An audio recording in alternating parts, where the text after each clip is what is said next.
You're listening to the Everyday is a New Day show. Inspirational conversations with movers and shakers about moving forward and choosing to embrace a positive outlook. Now, here's your host, Kim O'Neill. Welcome. My name's Kim O'Neill, and I'm a twice certified transformational coach, Reiki master, best-selling author, podcast host, former crime analyst, and big believer in learning from everything so you can confidently move forward in life. You can join us for the live shows most Wednesdays on Facebook at 6 p.m. Pacific time. And now, here's today's newest awesome guest. I'm really excited to introduce today's guest. Today we have with us Chuck Prinzen. Welcome, Chuck. Aloha, all the way from Fairfield, California. And I would really appreciate it if you just go ahead and call me Coach Chuck, because that's kind of sort of my brand now, and it's a good thing. I love it. Well, okay, so I love that you shared that with us, Coach Chuck. Let me go ahead and just share with the audience a little bit about your story in a nutshell, so they have a little bit of insight into the direction we may be headed, and then you can go ahead and share more with us, elaborate on your story, and of course, how you came to be known as Coach Chuck. You got it. Okay, so Coach Chuck Prinzen is an inspirational speaker who shares his story of choosing to heal and to move beyond childhood abuse and into a space of love, forgiveness, and breaking the cycles of his past. Today, he is an advocate for youth with a principal goal to help instill within them self-worth, self-esteem, and self-respect. He is the founder of the public speaking entity Me.Inc. now, and is most thankful for learning that love is the most powerful tool in his own emotional toolbox. And I love that. And that's just Chuck, in a bite-sized chunk there. So Chuck, tell us more. Tell us more about how you came to be known Coach Chuck and this youth advocate and really discovering the power of love and all of that. Well, I guess maybe we should start in kind of sort of the beginning, yeah? Yeah, I like it. Okay. I'm from Long Beach, California. I was born in Torrance in 1955, Old Harbor General Hospital. And I was raised most of my life in Long Beach, California. I went to 18 elementary schools, 9 junior high schools, and finally got adopted by a Japanese widowed lady my sophomore year in high school. And that was actually the start of the beautiful journey that I'm on. So because of my childhood, the way that I was raised, when I got to high school, I was involved in sports. I lettered in football, track, water polo, wrestling, swimming, and even the band my sophomore year at Poly, class of 74. Sports and activities kept me in school, kept me going, because even today, if you don't have the grades, then you can't do the extracurricular stuff. So it was important for me to keep a 2.0 or better, and I did, so that I could go and do the sports, and kept me out of trouble, or kept me off the street. Basically, it kept me away from the home that I lived in, which was very fractured from abuse, domestic violence, alcohol, you name it. And I was part of my life until I ran away at 16. And so it kept me away, sports and stuff. That being said, coaches, counselors, teachers, and the principal at that time at Poly helped mentor me, helped me stay in school and stay focused. Because of that, at now 63 years old, I have given 42 years of my life to, it actually started in 1973 as a teacher's aide, first 3 periods across the street at Roosevelt Elementary School, across from Poly, as a teacher's aide in a kindergarten class. Because of my childhood, because it was so fractured, I have always wanted to give back to the kids, because mine was not a pretty picture at all. And so if I could, just the time that I had them, and I was given the kids, we'll say kids because they were in kindergarten, that they didn't think would make it on to the first grade. And, even today, they kind of sort of get pushed to the side with the amount of students that are in classrooms. And I got to deal with the ones that weren't going to make, were pretty much, okay. So, the rubber bands and the squares and all that. But on top of just giving them that educational knowledge, I gave them love because I could just remember me as a kindergartner having the good time playing in the sandbox, but then having to go home to abuse and alcohol. And so I guess that's the foundation of how it all started. Then directly out of high school, I got involved in coaching recreational basketball in Carson, California, and then Pop Warner football. And then that was the start of my, 1974 to current, however many years that is. I think it's like 40 something. Uh, and my name, you know, most coaches are use their last name, Coach Prinzen, Coach O'Neill. I never liked that. It just didn't sound good to me. So I told them, and there was some argument with some of the head coaches when I was an assistant. Well, nobody want no. You got no, please let me. And it kind of sort of had a ring to it, Coach Chuck. It does. And you know what? They bought into it. So Coach Chuck is Coach Chuck. Well, good. I'm glad you stood your ground on what you wanted to be called. That's good. And still doing it. So I love it. Like I said, I have been involved at middle schools, even more so right now. Middle schools and high schools is where I prefer, because that is kind of sort of where it all starts. They're getting old. They're getting the hormones and all of that stuff that they're getting at 13, 12, 13, 14, 15, 16. And that's where I had most of my trouble. Okay. So I kind of sort of relate to where they are. The youth of today are angry. They come to school angry. And I was just blessed to be in districts, Long Beach Unified, Fairfield Unified, and most recently retired from Vacaville Unified, working with middle school and high school kids. Oh, thank you. That was a really nice overview of your story, because I know there's so much within all of that. But will you share with us? So you said that you ran away at age 16, and what happened at that point? I mean,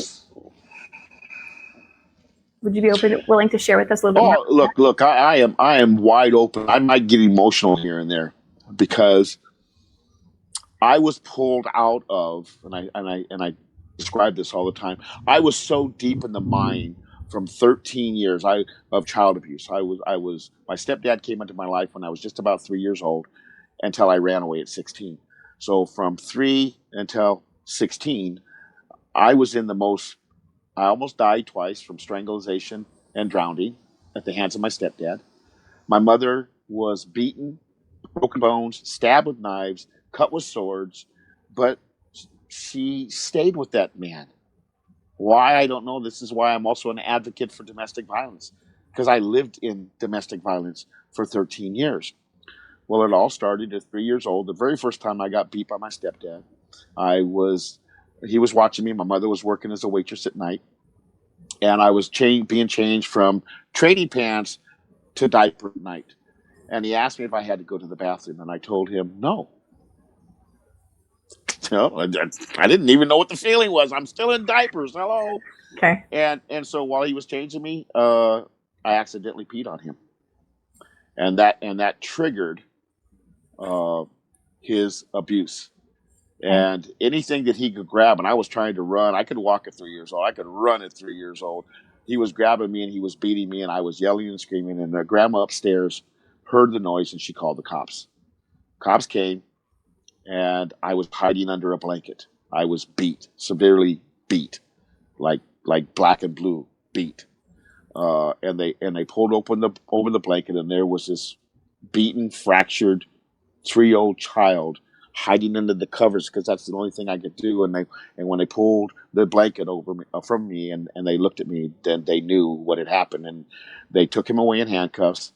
They put me in a safe home. My mother was not awarded me because she was an alcoholic. Okay. And at that foster home, or that safe home, this is how it all started. I looked up in the sky one day in the backyard on a swing set. I felt safe. I looked up and I said, I know you're up there, because they taught me this in Sunday school.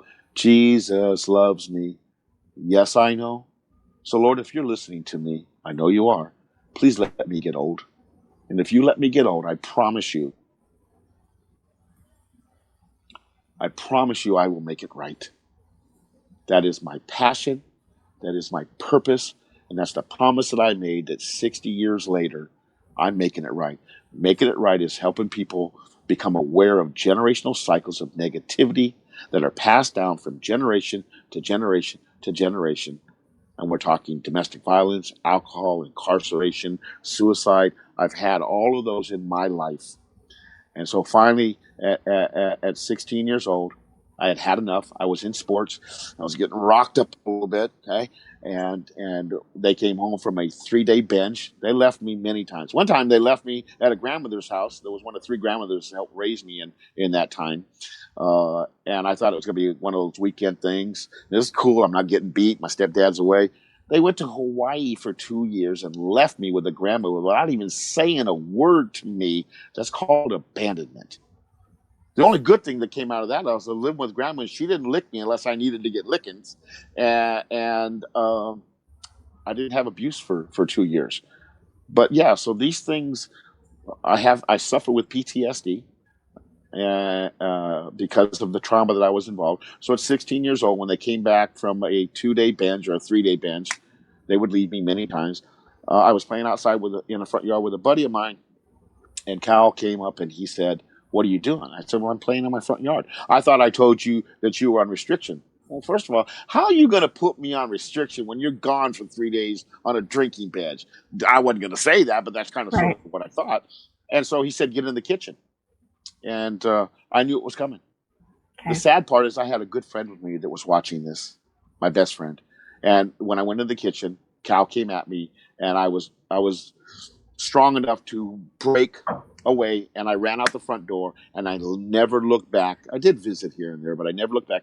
I went right to a safe house where I had a mentor, a senior in high school, a female that used to just listen to my stories and comfort me until I had to go home. That's where I went. And because she told my story to her mother, a widowed Japanese lady with 2 daughters, Mom legally adopted me in the summer of 72, and I was in that home until 75, and it was a loving, and that's where I actually learned to know what love was. I knew what it was. She was showing me, but I was so fractured from 13 years of abuse, because every time I would get beat or my mother would get beat, he would tell us how much he loved us. So I broke away at 16, and that was the start of a new life. Wow. So you lived in an abusive home for the first 13 years, and then you had 3 years of being in a home that showed you what love really felt like. Yes. Two sisters and Mom. Every day, Mom would wake up and I'd have a breakfast made for me. Every day. Orange juice, eggs, the toaster, hash browns, and then she would pack a lunch for me every single day. Every 2 weeks, when the check would come in, because she got paid for adopting me and taking care of me, she never used that money on her children. She used it on me. I had brand new clothes every 2 weeks. Levi's, corduroys, new shoes. I was loved. The problem being, Kim, is I didn't know what love was. So I was still fractured. And so I don't know that I was really able to take in all of what was being given to me. It was the base of the foundation. Yeah. But it still took years for me to realize that that's who I am. That's why I want to spread as much love as I can, because I know what the dark side's like. I want to go back into the cave where there's more souls that were left, that are still there, that I got pulled out of, and I want to reach them. You mentioned my program, Me.Inc. Now. That stands for me expressing I need change now. And that's to help stop generational cycles of negativity that we have no idea. Some people go through life every single day and have no idea that they have traits attached to them, which is cycles. So was there a time when you came back to your adoptive mother because you finally started to allow yourself to receive that love, or to understand it in a different way, that didn't keep you away? I stayed with my mom and my family until I turned 19, graduated from high school. Yeah, in the Long Beach Arena. Long Beach Poly used to graduate from the Long Beach Arena back in the old days, from the Long Beach Arena. And then it was time for me to move on. So I got my own place. You know, my mom looked at me one day and I said, "Mom, what's going to happen to me?" Because I didn't really know. She said, "You're going to grow up, you're going to get old, and everything's going to be okay." I did not see my mom as much as I should have. I did. I was around when before she passed away, um, but I know that she was always in my heart. Matter of fact, I have a tattoo on my right arm that I got at the Pike when I was 17 years old. I'll even show it to you where it says "Mama San." Can you raise it up a little? It says "Mama San." Can Aww. you see it? Yeah, I can see it. Because I wanted to make her and my Japanese family a part of me for the rest of my life. So yeah. So yeah, I did go back, but I ended up getting a job on the docks, Long Beach Harbor, LA Harbor. I was a Teamster for 29 years, which I retired from, and I get a pension. So, Yeah, man. So, but the hauntings still haunt me. I still have nightmares. I still wake up at 63 years old, soon to be 64. I wake up in sweat sometimes because I'm having dreams of Cal, and I can't shake it. So what do? I've learned how to wake up and change the channel. So if you wake up out of the nightmare and you just open your eyes up for like a minute, you're not going to go back to that channel. You're going to have changed that channel. And so every time still I have these nightmares, I wake myself up and I change the channel. okay. So I love that you brought that up. That was going to be my next question is what have you, in addition to the love or as an extension of the love, what have you specifically learned? So when you say change the channel, will you just describe a little more specifically what are you actively doing to change the channel? Well, again, it's a nightmare, and it's me being beat many times, and so in my subconscious, in my sleep, I have learned to know what's going on at that time, and I don't want to live that anymore. I don't want to be part of that anymore, even though it will always be part of my life. I don't want to view it anymore, and so I've learned. I've coached myself to wake up. And Okay. again, when I wake up, the dream will not come back until whatever decides to come back again. Okay. So I'm not living it anymore. I love that. So you've gotten to the space where you are mindful and aware of what's happening and when it's happening, and you've made a conscious decision to no, I don't need to put myself through this again. So awesome. So we're changing the channel. We're going to think about something different. We're going to flip the switch, and waking up is enough for you to be able to dissipate that energy. Is that correct? Yes. Yeah. Because it's a deja vu thing when you have multiple dreams, and then sometimes it might happen in your life. It's happened to me, I think, once or twice, and it's weird. But again, I don't want to be part of it. I lived it. I don't have to live it anymore. Right. And that's kind of sort of the strength and the foundation of where I am and the message that I am sending today. At what point did you realize that love was one of the key tools, or maybe the key tool in your emotional toolbox? It took a long time. Okay. And there's a story behind that, is that my very first love, my very first, I was 16, and Catherine Kahala Mapawana Momi Ko'o Kelly was my first, and I was hers. And that was in the summer of 72. We conceived a child, her at 14 and me at 16. Okay. And that child was born in June of 73. That's our oldest daughter, just turned 46. I wasn't ready. Kathy, or Mapawana is her Hawaiian name, had 7 brothers and sisters. She was the eldest. We actually went to Compton Court or Compton Social Services, where somebody talked to my foster mom and me. Her stepdad and her mom took us both in rooms separately, came back and looked at her and said, "Catherine, you're going to make a great mom, and you're going to make a great wife." And looked at me and said, there's no way, James Dean. Because in the conversation that we had, I had walls around me. I would not let nothing in because I was defensive, and was defensive for many years because I didn't want to go there, and I refused. Kathy was my love, and it didn't last. We split up. Here's the catch. 33 years later, after I've learned this path that I'm on, understanding the purpose that I have, Okay. God gave her back to me for round 2, and we've been together for 14 years.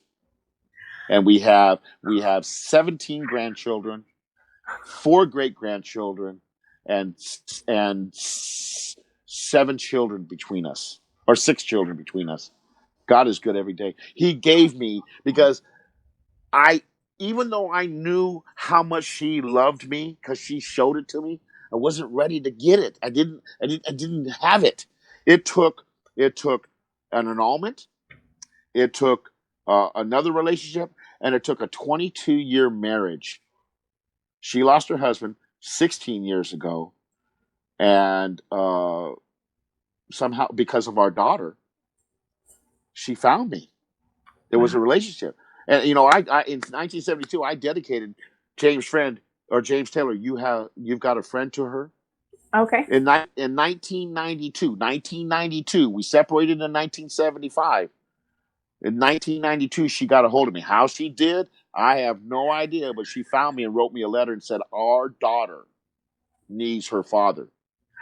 And these are generational cycles. My father's 85 years old and has never in his life seen his father. My father came into my life when I was 7 for a day or two, and then left until I was 17. My daughter was 1.5 when I left her life, and didn't come back in her life until she was 19.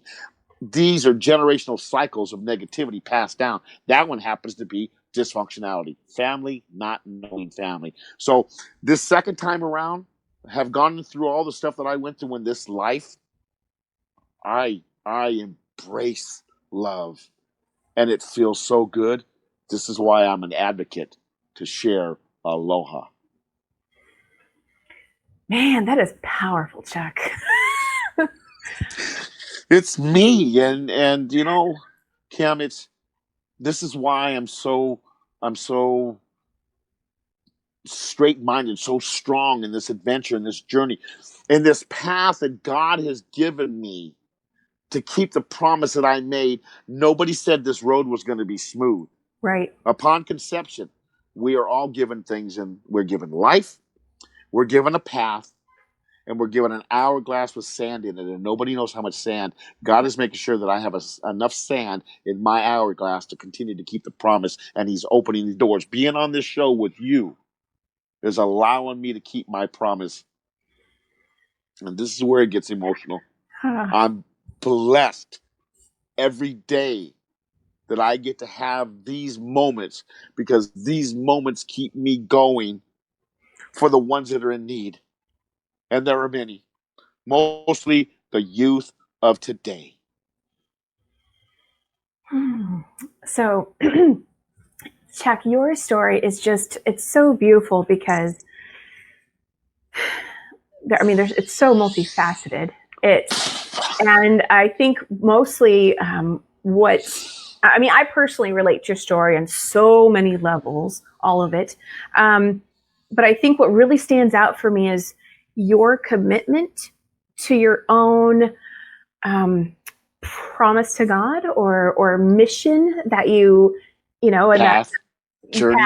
Yeah, exactly right. That you stated as a kid, looking up at the sky and speaking to God, and being in this present time. Here you are taking action in the ways that are presented to you to fulfill that and be a messenger that can support others in their healing journey.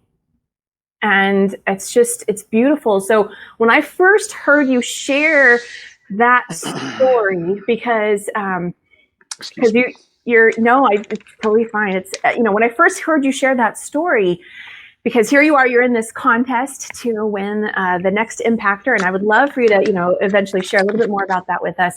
But when I heard you share that story, I just thought, wait a second, what? And he has this connection to Long Beach because I do as well. And I think, how is it that I've never heard about this man? Because to me, you are a local celebrity with your story, your journey, the commitment, and the blessings of healing that you are disseminating by doing what you're doing and by sharing. So anyway, so thank you for being here today. And if there's anyone watching live, if you have any questions or anything, now's the time to ask them. Type them in the chat below. We'd love to connect with you. Please do. Yeah. Please do. Let's see here. So, gosh, wow. Well, you probably didn't know me because I wasn't on the map. I mean, being on the map or just being a part of, again, I can name all the 18 elementaries that I went to on the west side, on the east side, on the south side, on the north side. I went to every single one. I went as far as Paramount and Artesia, all the way down to Edison, which is on what, 4th and Daisy, okay. All the way over to Bixby, which is over in Bixby Knolls. I touched them all. but I wasn't on the map until basically 2003, when I took a job at Long Beach Wilson as the special teams coordinator for the football program, and I was there from 2003 until my last season was 2009, and then I uprooted from Long Beach, California, and moved up here to Northern California to be with my baby. I call her my baby because she is my soulmate. Yeah, you have a. So I wasn't on the map. Well, you know what? You were doing all your legwork. You were putting in the work to really. I was being Coach Chuck. You were being Coach Chuck, and now here you are to tell the stories of that and reach an even larger audience. So. Yeah, you are. I know it. I feel it. I know it. Okay, so part of me wants to kind of go back and ask you more stories about all of that, because I just love learning the story part. But let's actually be in the present. So here you are today, sharing your story. Tell me a little bit more about what. Yes. Okay. So let's talk about that then. So share more with the audience about what that X represents. Well, again, I got to put my plug in for Me.Inc. now, and I found that in a garage 7 years ago, and I'm the founder and CEO. Okay, but here's the catch: in the ghetto child, in a street child growing up, he doesn't want to be on boardwalk. He wants to be able to live in the life and help the surrounding, which for me is the streets, those in need. And so I was in my garage and I'm the founder. I found the name Me.Inc. Now, me expressing I need change now. And then I became the CEO. Well, my CEO stands for Courage Educating Others. So I'm the founder and CEO, Courage Educating Others of Me.Inc. Now. Me expressing I need change now. And so about 3 years ago, I met a gentleman. I reached out to him. He's from Chicago. His name is Lauren Michael Harris. Okay. And he also has a story, 22 adoptions, 22 different mothers, because he was given away as a child. And I reached out to him and I said, hey, man, let's get together. Well, he was just starting his journey and I was searching and it didn't happen. However, the link was attached. And last year, April, he brought me on as a client. He's my speaking coach and my sensei. He will be helping me write my very first book. Nice. It'll be coming out in months. We're just now starting. And then he also is the founder of the Power of We Symposium, and then most currently the Next Impactor. Now, this is what's so cool about the Next Impactor. Everybody knows the Voice, America's Got Talent. They even have this new thing out, The Masked Singer. Come on, man. So right.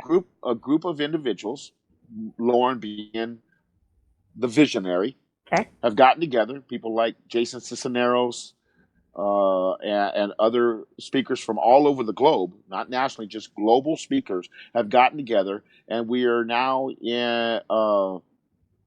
serving and helping our youth. The next impactor is people that have impactful stories. This is what it's all about.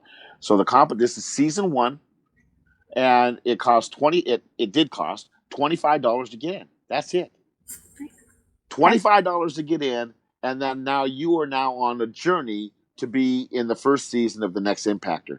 The next impactor are those people globally that have impactful messages. Mine is generational cycles of past negativity. We have another young lady in there that actually got picked up and was in trafficking for many years until she escaped. We have other entrepreneurs. We have another lady that murdered somebody while she was on cocaine and got 40 years, but she was able to get off. Her name, I'll say it, I don't care. Misty Lane.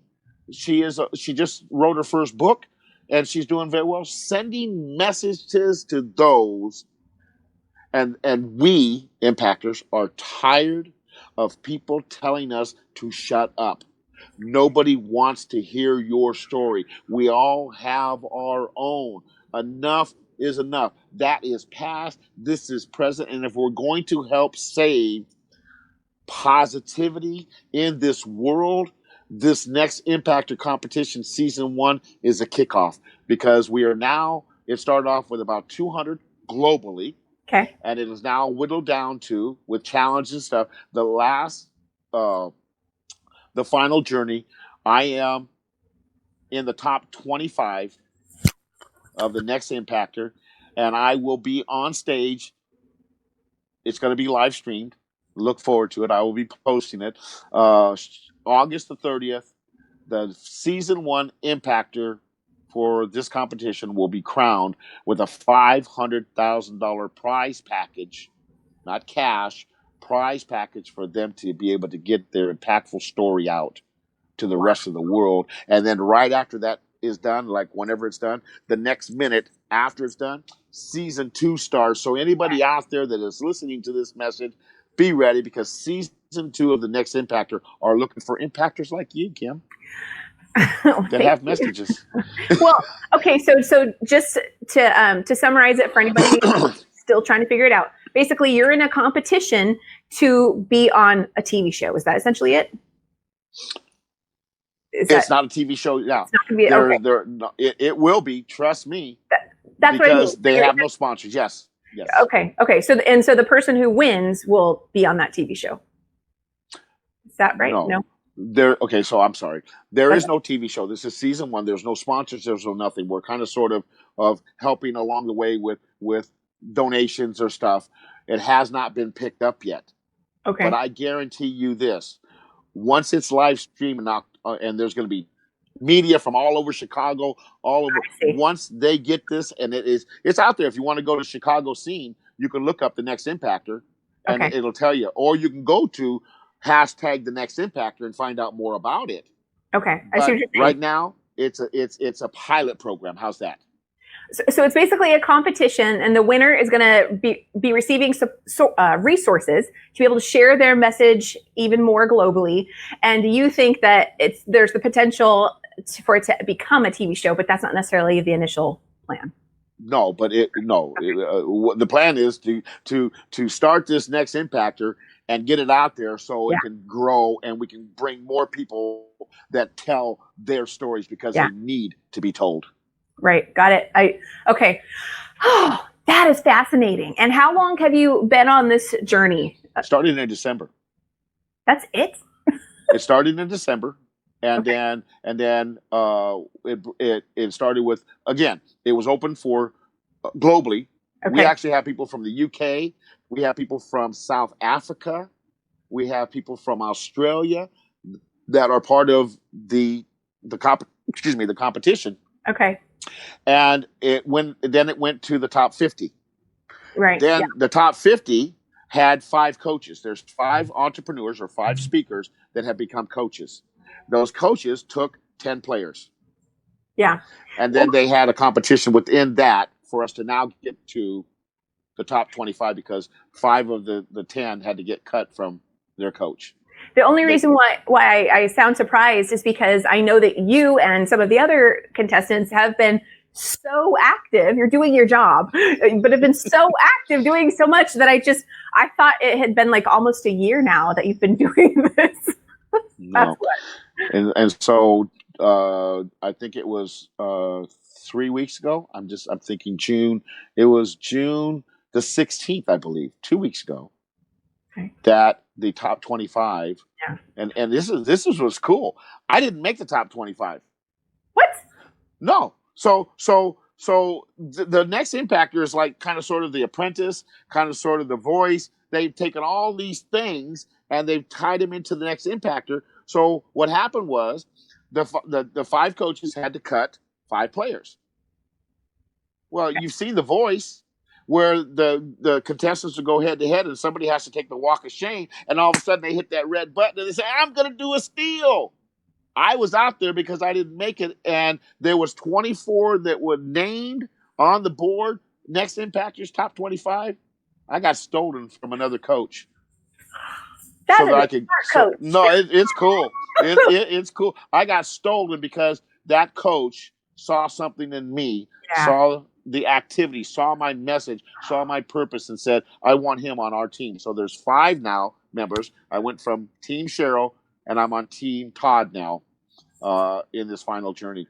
No, it's cool. Anybody was to follow this company, it's been put together pretty well. There's flaws, obviously. There's flaws in anything that just starts, but the structure, the focus of why this competition is needed is pretty cool, and it's fun along the way. We get challenged. We were told we would be challenged, and we would get out of our comfort zone. And I have been many times out of my comfort zone. Well, okay, so kudos to the coach that stole you, because absolutely, to me, you were a given that you should be in the top 25. So I'm really glad to hear that. Let's share a little bit more now about your purpose and your message and how you are making that difference with people, with the youth, and all of that. So tell us more about what you're doing that support you becoming the next impactor. I can only hope that I make a difference. You do, absolutely. Because each child that is a sponge of the environment that they lived in or are living in, and they come to school angry. I know this. I was one of those. Okay. And so I just hope that I know that I do, because when I do live, they come on and they tell me how much they appreciate me. So all that is just allowing me to continue this journey that I'm on, because that sand is still going. And while I'm at school, I'm retired now. I was a campus supervisor. I walked around, made sure that the kids were in class, took them to detention or did things, safety, parking, all that.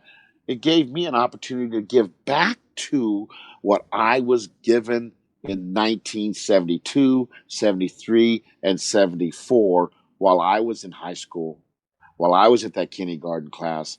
It gave me a chance to mentor and work with these young men and young ladies if they would let me in. Yeah. And so here's the process. There's the guards. They're not going to let them down. First of all, let's understand this. The number one thing the youth of today do not believe they get enough of is respect.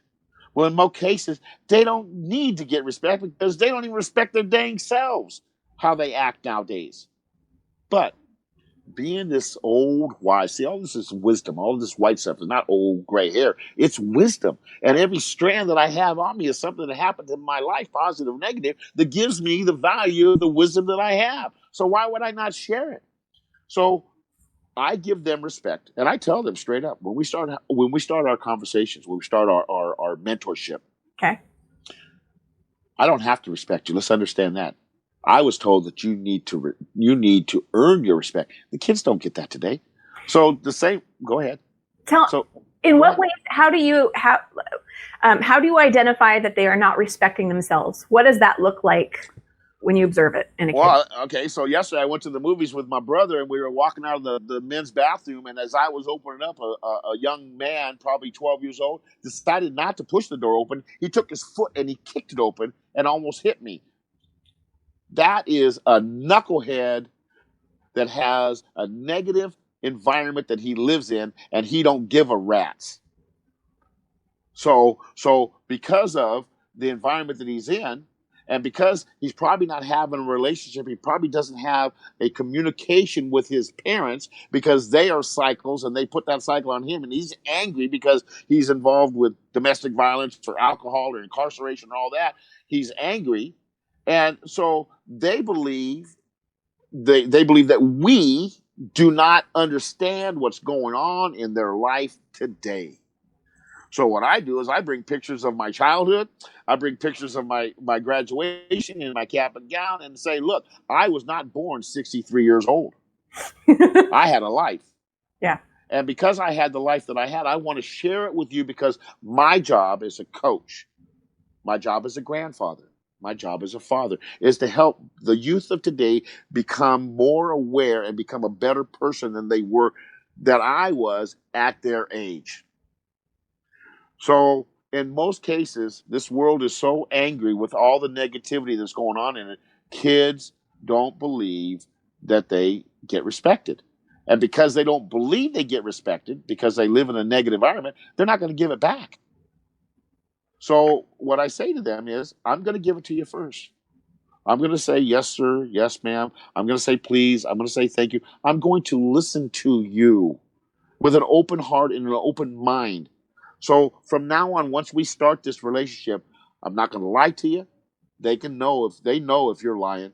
They know if you're not truthful. They know if you're not straight. And if you're fake, you're not getting in because they are locked behind those walls right now. And I get it.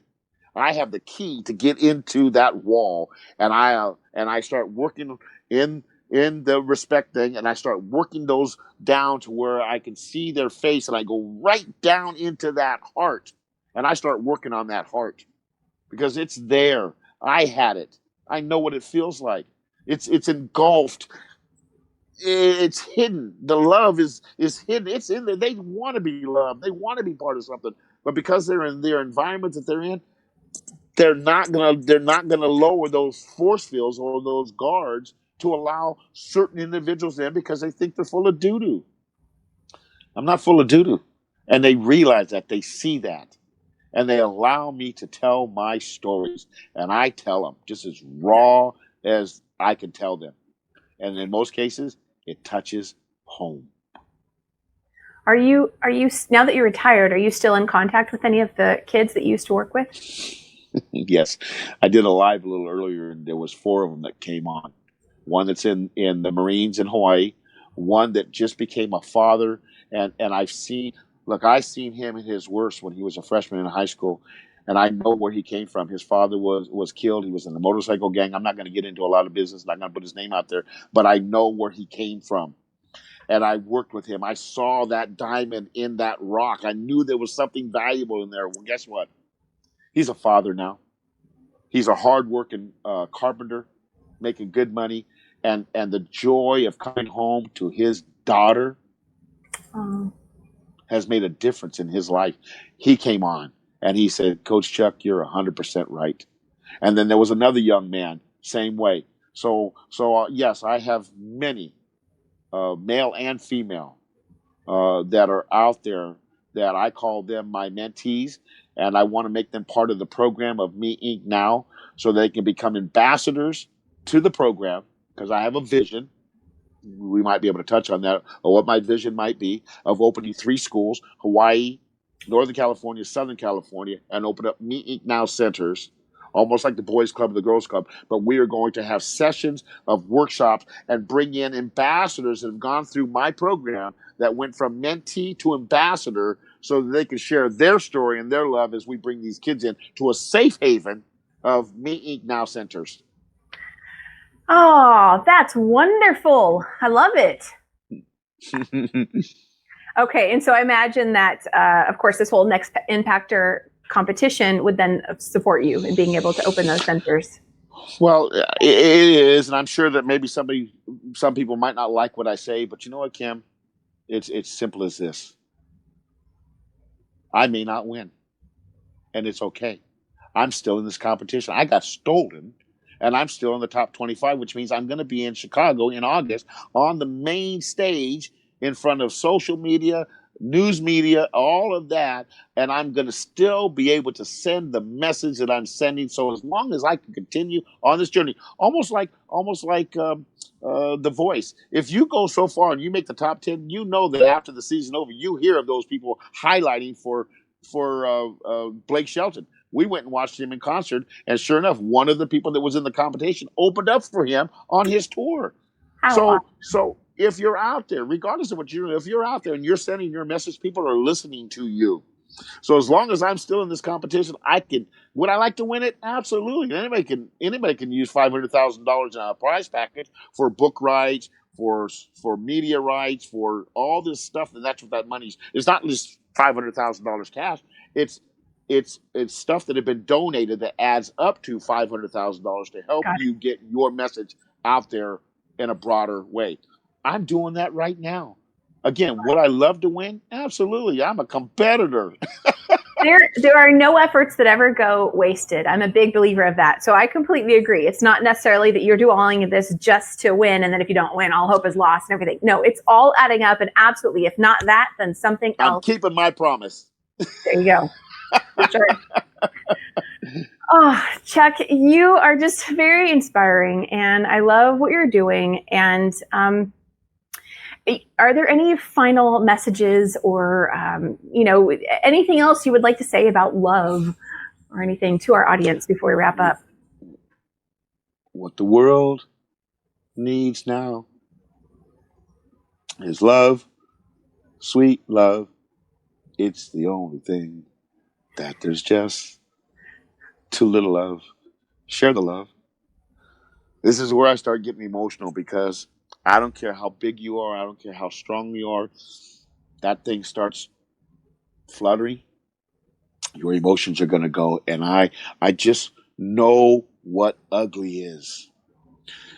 Moms, dads, guardians, grandmas, grandpas, look in the mirror.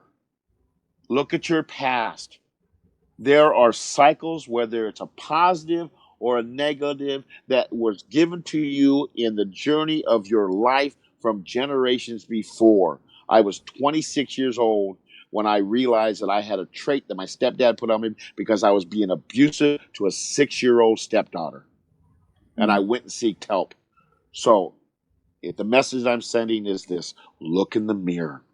If things are not as smooth as they could be within your family, then you can be the one that change those cycles and help the youth of today understand that they too can have a better life if they just make a change. Wonderful. Charles, or Chuck, I don't know why I called you Charles. It's okay, that's my name. It's right there. That was the name that my stepdad called me when I knew I was in trouble. Charles Gary's like, oh my goodness, here we go. Here, maybe this is why. And I always, I wanted to say this earlier, and I didn't because we moved in a different direction. I always wanted to be clear that I'm not the type of host that wants my guests to say something that they're not comfortable sharing. So I sometimes question myself, before I say something to my guest. So I preface my next question with all that. Does forgiveness play a role in any part of your story? When I realized, when that psychiatrist or that psychologist told me that I had traits from my stepdad, I started drinking when I was 9 years old because my stepdad gave me alcohol. Okay. I started smoking when I was 8 years old because they smoked. When my mother died on Mother's Day, 1979, 40 years ago, on Mother's Day, because her body finally just gave out, I forgave my stepdad. I had to forgive my stepdad And the reason why I had to forgive him is because he was just a sponge of the environment that he was raised in. And that's all he knew when he raised me. So I forgave him. I'll never forget, ever will I forget. But I forgave him so I could move forward. Thank you. Thank you for sharing that. And when you started to notice that you had taken on some of those traits and were doing some of the same things to your stepdaughter, whatever they may have been, to what degree have you allowed yourself to forgive yourself? All of it. Good. All of it. But the problem is I don't think I've been forgiven. Okay. You know? Okay. But it's okay. As long as there's a message, as long as there's a story in there that you can't change. You can't change history. You can't change destiny. You can only change now if you choose. But deep down, anybody that is watching me that knew where I have come from, they see a change in me. And that's all I can hope for. That's all. And if not, I'm going to keep moving on. I'm going to keep being me. I'm going to keep sending my message. Chuck, thank you so much for answering that question, because I definitely didn't want to make you feel uncomfortable. But I think that there's so much gold within sharing that forgiveness aspect, because what you just highlighted for everyone is that it's not about anybody else, whichever direction you take it, right? You forgave your stepfather for you. And whether or not someone chooses to forgive you, it's still not about that other person. It's about you choosing to forgive and be clear with yourself. And because we can never control anybody else. We cannot. The only person we are responsible for is always going to be ourselves. And so you just shared a beautiful message of healing that starts with each of us individually. So thank you for sharing. I do know this. I have 3 daughters. And at some point in my life, there has been a separation. With my oldest, 19 years. With my middle daughter, years. With my youngest, I raised her in a surrounding that I didn't give to my other 2, and I gave to my youngest. However, her mother and I got a divorce because we were not compatible anymore. And one of the reasons why we stayed together was because we wanted to make sure that she was raised in an environment of good and love, which she was. However, when we separated and got a divorce, the youngest that had her dada, this is why it hurts. Just because you fix something doesn't mean something's not going to get broken with a change. When my youngest found out that I was back with my first love, which is the mother of our daughter, which is her oldest sister, she's very resentful, and I was her dada. I was her everything.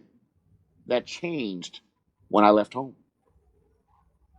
This journey that I'm on, this purpose that I'm on, this promise that I'm keeping is rough. And there's a lot of hurt, there's a lot of pain, but there's also a lot of joy and there's a lot of happiness. And there's no doubt in my mind that this is where I'm supposed to be to change my cycle. Awesome. I just want to add, from the other side of things, I didn't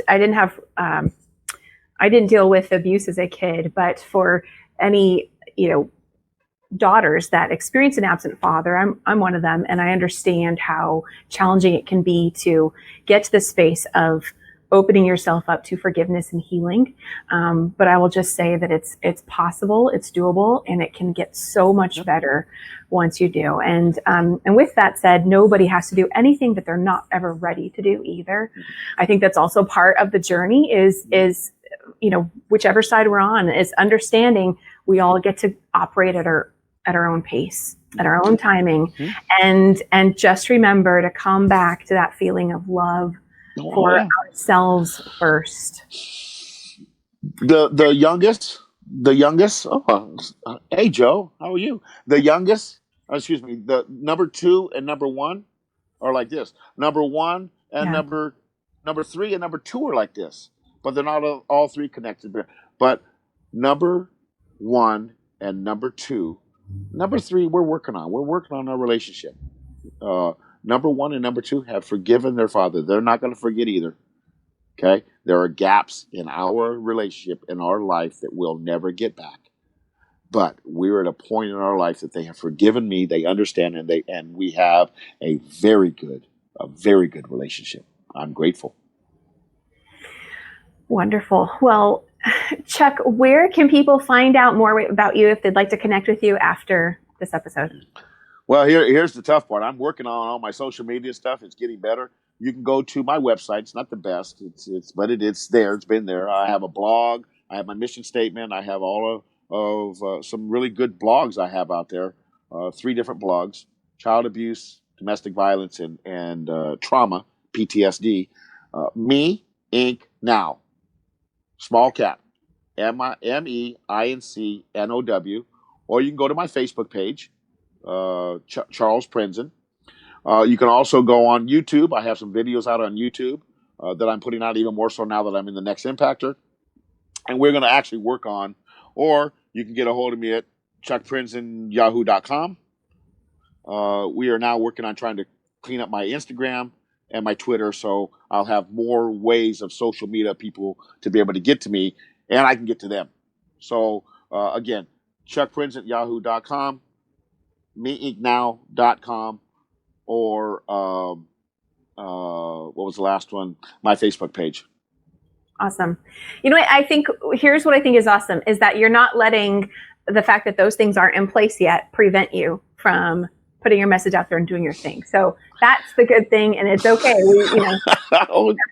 I hate modern technology. I hate it. It freaks me out. It energizes my PTSD because like for this show, I'm like, okay, she told me to do this because she's the one that helps me out a lot. And I'm now it's like 10 minutes before, and I'm like starting to freak out because I don't know that we're on the right frequency. Ooh, okay, it'll take care of itself. So I'm learning as I go, but I also know that, and I actually hired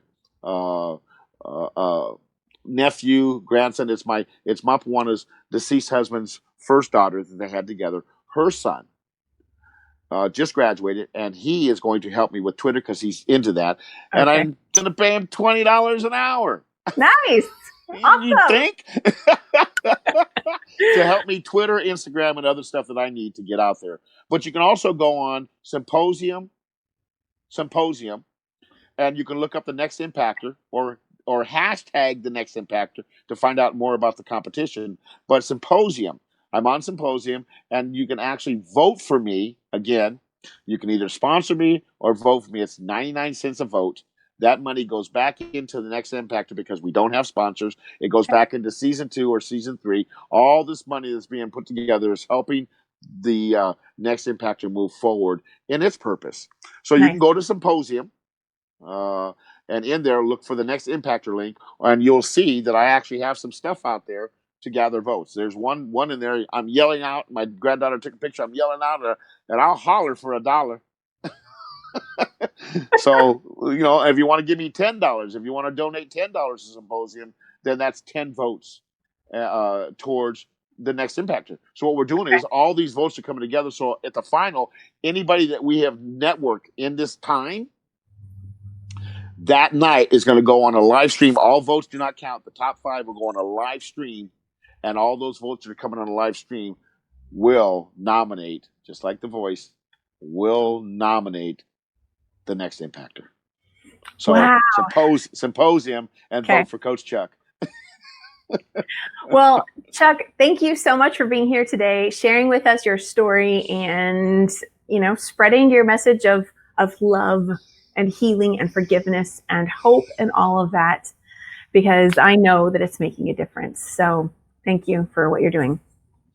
Thank you for having me, and we will physically meet because I still have a lot of ties in Long Beach. And I will meet Jason. Hello, Jason Lehman is one of them. Okay, we will find a way to physically meet so I can give you a good island Aw. hug and share that aloha with you, and then maybe even be able to go have something to eat and break bread. There's nothing better than breaking bread with somebody and getting rid of all the stuff around and just break bread. I would truly enjoy that. I would truly enjoy that too. Yes, you keep me posted. Let me know when you're in town. Well, that is it for our show today. I would like to say thank you to all those who watched us, whether you were live or on the replay. And just know that, wherever you are today does not have to be where you are tomorrow. And oftentimes that can also just be a metaphor, right? So Chuck shared with us about how things changed when he was 3 years old. And now here he is in his 60s, right? 63. Okay, 63. Soon to be 64 in December. 60. Okay, so 63. And I know I don't look like it, but you don't look like it. And living out his purpose and commitment that he made back when he was a kid. And of course, he's been doing it for several years, prior to this age. But how just that being on that journey and committed to that calling within you and allowing the love to come in, how that can shift so many things. So, wherever that touches you as you hear this, then my hope is that you will allow it to support you in making those shifts. And if you enjoyed today's episode, you can always listen to future or previous episodes over on iTunes or back on the Every Day is a New Day show and coaching page, which is also at Kim O'Neill Coaching. With that said, I hope you have a fantastic day. And we'll see you next time. I woke up and I get to end my evening by looking at your beautiful face with the beautiful love, as we say, and sharing the aloha to everybody that's listening. Okay? Understand this in leaving. The youth of today are the future of tomorrow. Absolutely. Thank you so much for having me. You're welcome. Thank you. We'll see you next time. Bye, everybody. And that's today's show. So, what are you taking away? Let me know down in the comments wherever you listened or watched today's episode, and connect with me on Facebook on the Every Day is a New Day show and coaching page, or visit KimO'NeillCoaching.com for more info. Remember, every day is always a new day. Wherever you are today does not have to be where you are tomorrow. There is always hope, and you will always be amazing. I'll see you next time.